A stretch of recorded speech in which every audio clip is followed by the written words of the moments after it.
Breaking news చూస్తున్నాం. మాజీ MLC కవిత ఇంటికి సిబిఐ అధికారులు వెళ్లారు. ఢిల్లీ మద్యం కేసులో సిబిఐ అభియోగాలు నిరాధారంగా ఉన్నాయని ఇటీవలే రౌజ్ అవెన్యూ కోర్టు తీర్పు ఇచ్చింది. ఈ తీర్పుపై దర్యాప్తు సంస్థ సిబిఐ హైకోర్టులో అప్పీలు చేసింది. ఈ నేపథ్యంలో హైకోర్టు సమన్లు జారీ చేసింది. ఇప్పటివరకే ఇంటికి చేరుకున్నారు అధికారులు. కవితతో సహా మరో 6గురికి నోటీసులు ఇచ్చారు అధికారులు. ఈ నెల 16న ఢిల్లీలో విచారణకు కవిత హాజరు కావాలని ఆదేశించారు.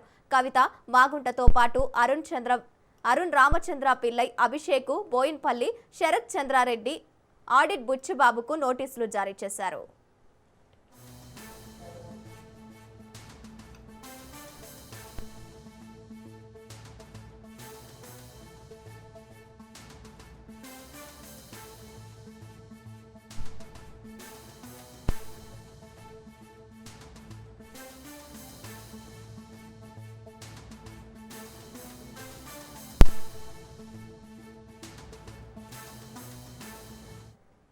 మాజీ ఎమ్మెల్సీ కవిత ఇంటికి సిబిఐ అధికారులు వెళ్లారు. ఇక ఢిల్లీ మద్యం కేసులో సిబిఐ అభియోగాలు నిరాధారంగా ఉన్నాయని చెప్పారు. రైట్, ఇదే అంశానికి సంబంధించి పూర్తి డీటెయిల్స్ మా ప్రతినిధి సైదులు లైవ్ ద్వారా అందిస్తారు. సైదులు, చెప్పండి, కవితతో పాటు 6గురికి కూడా నోటీసులు ఇచ్చినట్టు తెలుస్తుంది. నోటీసులో ఏ అంశాలున్నాయి? కొద్దిసేపటి క్రితమే సిబిఐ అధికారులు బంజారా హిల్స్ నందినగర్లో ఉన్నటువంటి కవిత నివాసానికి వచ్చారు. అక్కడ కవిత భర్త అనిల్ కుమార్కు ఈ యొక్క నోటీసులు ఇవ్వడం జరిగింది. సో ఈ నెల 16న సిబిఐ కేసులో భాగంగా, ఢిల్లీ లిక్కర్ కేసులో భాగంగా ఢిల్లీ హైకోర్టులో కేసు విచారణ జరగనున్న నేపథ్యంలో ఈ నోటీసులు జారీ చేస్తున్నామని అందులో పేర్కొనడం జరిగింది. సో ఇక విచారణ సందర్భంగా వ్యక్తిగతంగా హాజరు కావాలని కూడా అందులో పేర్కొనడం జరిగింది. కాబట్టి విచారణ ఢిల్లీ హైకోర్టులో ఇలా 16న యొక్క ఢిల్లీ లిక్కర్ కేసులో విచారణ ఉంది కాబట్టి సో వ్యక్తిగతంగా కవిత విచారణకు హాజరవుతారా, లేదంటే కవిత తరపున ఆమె అడ్వకేట్ విచారణకి వెళ్తారా అనేది కూడా మనకి తర్వాత తెలిసే అవకాశం అయితే ఉంది.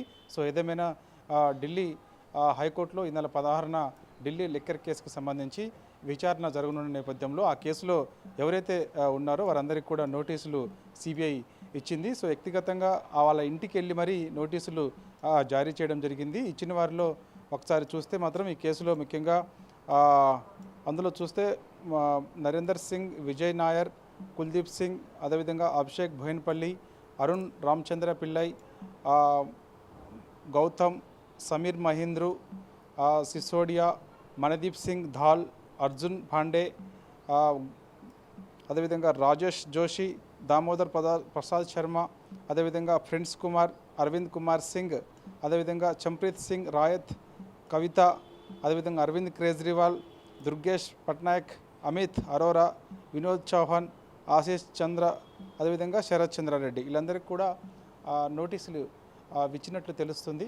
కాబట్టి మనం ఇక్కడ హైదరాబాదులో బంజారా హిల్స్లో నందినగర్లో ఉన్నటువంటి కవిత నివాసానికి సిబిఐ అధికారులు వచ్చారు కాబట్టి సో ఇది మనకి తెలిసింది. సో మిగిలిన వారందరికీ కూడా వ్యక్తిగతంగా వెళ్ళి సిబిఐ అధికారులు వారందరికీ కూడా నోటీసులు ఇచ్చినట్టు కూడా మనకైతే సమాచారం అందుతుంది. కాబట్టి వీరందరూ కూడా మరి ఢిల్లీ హైకోర్టులో ఈ నెల 16న విచారణ జరుగుతుంది. కాబట్టి ఎందుకంటే ఢిల్లీ రౌజ్ అవెన్యూ కోర్టులో యొక్క కేసు పైన క్లీన్ చీట్ ఇచ్చింది కాబట్టి సవాల్ చేస్తూ ఢిల్లీ రౌజ్ అవెన్యూ కోర్టు తీర్పును సవాల్ చేస్తూ సిబిఐ హైకోర్టులో పిటిషన్ దాఖలు చేసింది. కాబట్టి సో ఈ విచారణ 16న ఉన్న నేపథ్యంలో ఆ సమాచారాన్ని ఇందులో ఎవరైతే ఆరోపణలు ఎదుర్కొంటున్నారో ఈ కేసులో వారందరికీ కూడా నోటీసులు మరోసారి ఇచ్చింది. సో ఇప్పుడు చర్చనీయాంశంగా మారడం కూడా జరిగింది. కాబట్టి వీళ్ళందరూ కూడా సో 16వ తారీఖు రోజు ఢిల్లీకి వెళ్తారా, లేదంటే వారి తరపున అడ్వకేట్స్ని పంపిస్తారా అన్నది కూడా తెలియాల్సింది. సో మరి ఢిల్లీ రౌజ్ అవెన్యూ కోర్టు ఈ యొక్క ఢిల్లీ లిక్కర్ కేసులో క్లీన్ చీట్ ఇచ్చింది కాబట్టి సవాల్ చేస్తూ మరి సిబిఐ హైకోర్టుకి వెళ్ళింది. కాబట్టి మరి హైకోర్టులో విచారణ ఏ విధంగా ఉండబోతుంది, సిబిఐ తరపున అడ్వకేట్స్ ఏ విధంగా వాదనలు వినిపించబోతున్నారు హైకోర్టులో, అదేవిధంగా ఈ కేసులో ఆరోపణలు ఎదుర్కొంటున్నటువంటి వారి తరపున ఉన్నటువంటి అడ్వకేట్స్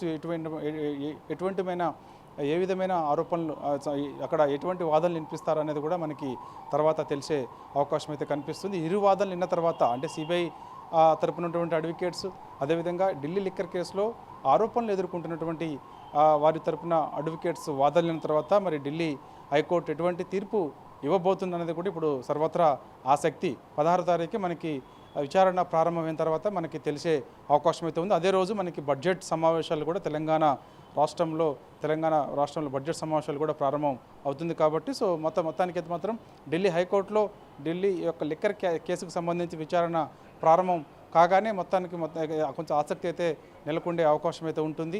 సో మరి ఇక విరువాదనలు అయిన తర్వాత 16వ తారీఖు రోజు ఇటు సిబిఐ తరపున ఉన్నటువంటి అడ్వకేట్స్ వాదనలు అయిన తర్వాత ఈ కేసులో ఆరోపణలు ఎదుర్కొంటున్నటువంటి అడ్వకేట్స్ వాదనలు అయిన తర్వాత ఢిల్లీ హైకోర్టు మరి ఎటువంటి తీర్పు చెప్పబోతుంది ఏంటనేది కూడా సర్వత్రా ఆసక్తి. కింది కోర్టుని సమర్థిస్తుందా, ఢిల్లీ రౌజ్ అవెన్యూ కోర్టు ఇచ్చినటువంటి తీర్పును సమర్థిస్తుందా, లేకపోతే ఆ తీర్పు పైన స్టే ఇచ్చే అవకాశం ఉందా, లేకపోతే కొట్టివేస్తూ మరొకసారి ఈ కేసుకు సంబంధించి విచారణ జరగాల్సిందని చెప్పేసి కూడా చెప్పే అవకాశం అయితే ఉందా, ఏం జరగబోతుంది ఏంటనేది కూడా మనకి తర్వాత తెలిసే అవకాశం అయితే కనిపిస్తుంది. సో ఏదేమైనా ఈ కేసులో ఆరోపణలు ఎదుర్కొంటున్నటువంటి వారైతే ఉన్నారో వారందరికీ కూడా సిబిఐ అధికారులు నోటీసులు ఇచ్చారు. కొద్దిసేపటి క్రితమే ఆ యొక్క నోటీసులు కవితకు తెలంగాణ జాగృతి అధ్యక్షురాలు ఉన్నటువంటి కవిత ఈ యొక్క కేసులో ఆరోపణలు ఎదుర్కొంటున్నారు కాబట్టి ఆమె కూడా నోటీసులు ఇచ్చారు.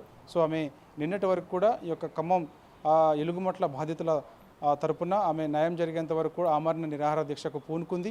సో నిన్న రాత్రి 7 గంటల 8 గంటల సమయంలో ఆమె దీక్ష విరమణ చేసింది. ప్రస్తుతం ఆమె రెస్ట్ తీసుకుంటున్నట్టు తెలుస్తుంది. తన భర్త అనిల్ కుమార్ బయటకు వచ్చి సిబిఐ అధికారులు ఇంటి వద్దకు రాగానే ఆయన బయటకు వచ్చి సిబిఐ అధికారులు మేము సిబిఐ అధికారులమని చెప్పగానే ఏంటి అని విషయం అడిగిన తర్వాత నోటీసులు ఇస్తున్నాము, ఈ నెల 16వ తారీఖు రోజు ఈ ఢిల్లీ లిక్కర్ కేసులో ఆరోపణలు ఎదుర్కొంటున్నటువంటి మీ సతీమణితో పాటుగా అందరికీ కూడా నోటీసులు ఇస్తున్నాం.